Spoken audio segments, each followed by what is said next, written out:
Hello and welcome on in for a lesson on graphing. So this is just a very basic, brief introduction to graphing, just in case you haven't graphed things for a while. This is just to help you get up to speed so you can remember how this kind of thing is done. So generally when we want to graph things in the coordinate plane, which is what we'll be doing for this class most of the time, we have two axes that cross each other. We have an x-axis going horizontally. That will generally be represented by x values or inputs into things. And then we have a vertical y-axis. Those represent y values or outputs from equations or functions. And you can see they're numbered here. So each grid line is the same as moving over 1, or going up, you're moving up 1. Now, what I will recommend this site to people. It's a free site. It's called Desmos, DESMOS.com. You don't have to even sign up for it. And especially when you're trying to do math and you're by yourself, having a really nice graphing utility can be really, really helpful when you're trying to graph things. So it's pretty informative. You'll see me using it throughout the course. So it's also helpful if you follow along and do things in Desmos, because then you can learn how to do the kind of things I'm doing, and then you can do them for yourself. Okay, so we have a basic grid system here set up. We have our x-axis and our y-axis. Again, that's the x-axis is horizontal, the y-axis is vertical. You want to have that memorized. You have to know that very quickly. And the way we plot a point is by, like, here's how we describe a point. This would be the point 2, 5. This is an ordered pair. It just means a pair of numbers, and the order is important. If I switch this around to be 5, 2, that would be a different point. It would be something different. So that's why we say ordered pair, to indicate that the order is important. So when we have a point like this, we take the first number. That's generally what we're going to call our x value, and that tells us how to move horizontally. And the second point, the second coordinate, is usually we're going to call that the y value, and that tells us how to move vertically. So if I start at 0, 0, this says to move horizontally 2 units in the positive direction. So I move over 1, 2 in the positive direction, and then it says to move up 5, so 5 in the positive y direction. So I move up 1, 2, 3, 4, 5, and sure enough, that puts us right on our point 2, 5. And this holds for negative numbers as well, moving in the negative direction. The first term is negative 3, so I'm going to move 1, 2, 3 towards the negative horizontal direction, and then I'm going to move down the 4 units indicated because it's negative 4, so that indicates that I should be moving in the negative direction by 4 units. So I go down 1, 2, 3, 4, and our point is right there. So that's how you plot points in general.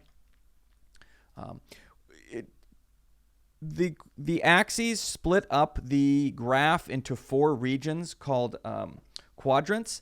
This upper right is quadrant 1. This is quadrant 2. This is quadrant 3. This is quadrant 4. Now, I won't specifically be like testing you on those or anything, but you want to be kind of comfortable with that, especially any of you that have to take trigonometry in the future. You're going to have to be really, really comfortable with that kind of stuff.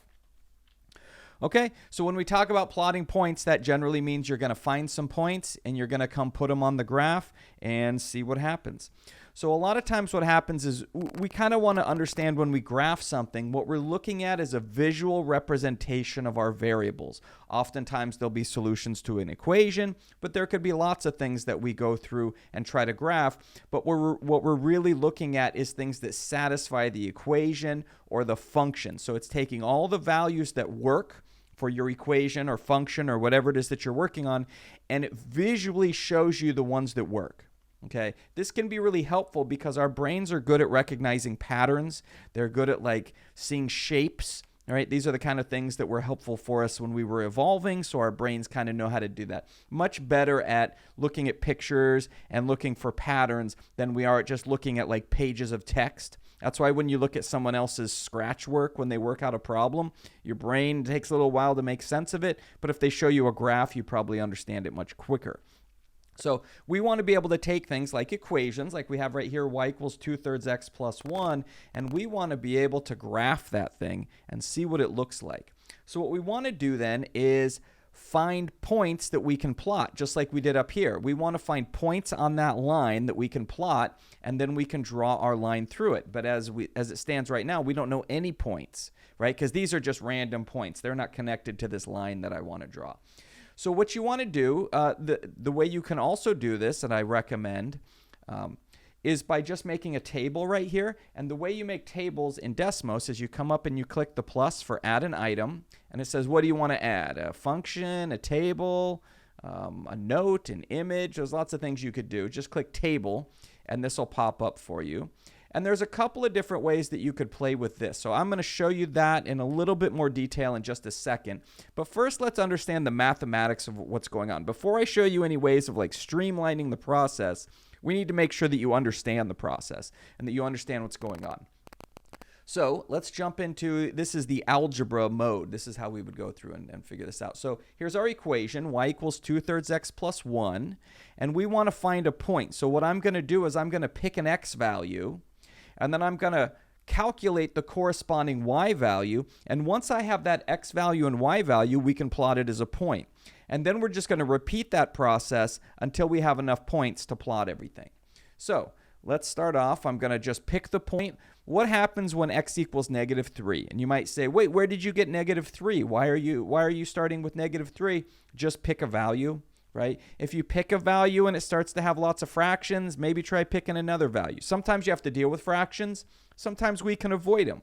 So just pick any x value, right? If you don't want to pick x equals -3, you pick a different one. That's fine. We just want to come up with some points here. So I'm picking x equals -3.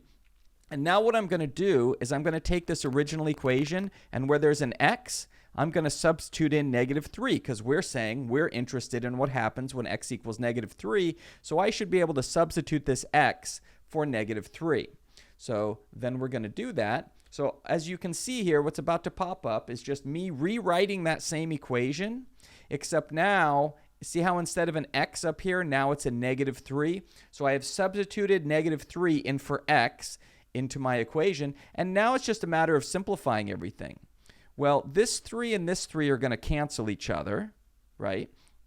So when we do that, we'll be left with this negative is still left around, times 2 is -2 plus 1, giving us an answer of -1. So this is telling us that when x is equal to -3, specifically for this equation, the y value will be -1. But how do we interpret that? So when you want to find more points, you just repeat that process we just did. Pick a different x value, figure out the y value. Pick a different x value, figure out the y value. So you just keep doing that. So to sum this up, what that says is when x is equal to -3, y is equal to -1. And the other way that we can interpret this is that, oops, I'm off the screen a little bit here, is that there's a point on the graph of this line that is the point -3, -1. Remember, the x value comes first and the y value comes second. So let's jump back to our graph here. Let me reposition this how I had it. So I'm going to then in the table put in -3, -1, and you can see it plots the point for me. So when our line shows up in a minute, it should go through this point. Okay, so now we just want to pick some other value that's going to work, right? It doesn't matter. Why don't we pick 6?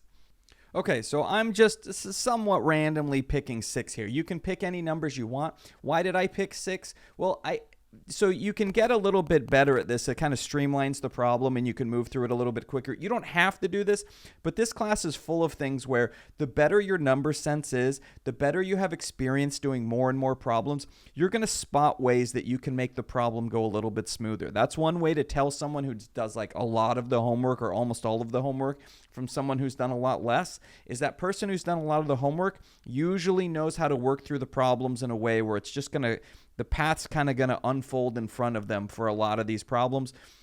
Whereas, a person who hasn't worked on as many problems and doesn't have as many experiences solving these kinds of problems will struggle a little bit to know exactly how to, what are the good choices. So what do I look at when I see this problem? Well, I see whatever I plug in for x is ultimately going to get multiplied by 2 and divided by 3. right? So I think about that when I decide which x I'm going to plug in there. Well, if I put a 5 in there and I divide 5 by 3, I'm going to end up with a fraction, right? Which is okay. The math will still come out perfectly fine. But when graphing, it's kind of nice to not have fractions if you can help it. Sometimes you can't really affect it. But in this case, I'm going to pick a value that I know when I divide it by 3, is still going to be an integer. That's just going to make things a little bit cleaner, but it's not necessary. It'll help me move through the problem a little bit quicker than the person sitting next to me, right? Okay, so then I'm going to go through, well, I've decided that x is going to be equal to 6. I now plug that 6 in for x into our original equation. So I replace the x that's there with a 6.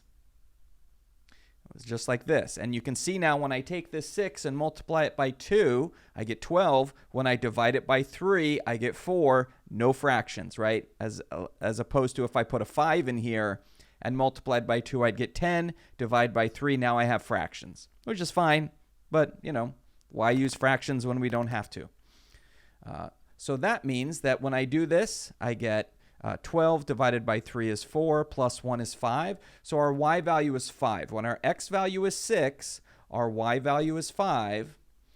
And the way we interpret that on the graph then is that this represents the point 6, 5 on our graph. So let's come back over here, and we'll now put into our table 6, 5. And now I've got 2 points. So when I graph this line, it should go directly through those 2 points. Whoops, what did I do? There we go. Yep, line goes right directly through there. So that's the most basic way that we have for graphing, is you just plot a bunch of points. Now, the more complex that the shapes get, polynomials and rational functions and all these things we're going to get into over the course of this class, it becomes very tedious to plot lots of points. We can take a high degree polynomial. You might have to plot 40 points before you get the thing graphed well. We don't want to do that, right? So that's why throughout the course we're going to develop much more sophisticated tools for graphing different types of functions. But for lines, you only need 2 points to determine a line. Okay, so that's why with these 2 points, we were able to get the line that goes through it, because we know this line isn't going to curve and do something else. It's just going to go off forever in those directions that we're looking at. So that's our number one way for graphing, when we just we've forgotten the rules, or we see some function we've never seen before and we don't know how to graph it. Make yourself a table and plot points. You're going to do that a ton in this class. We spend a lot of class going back and forth between the algebra and the graph.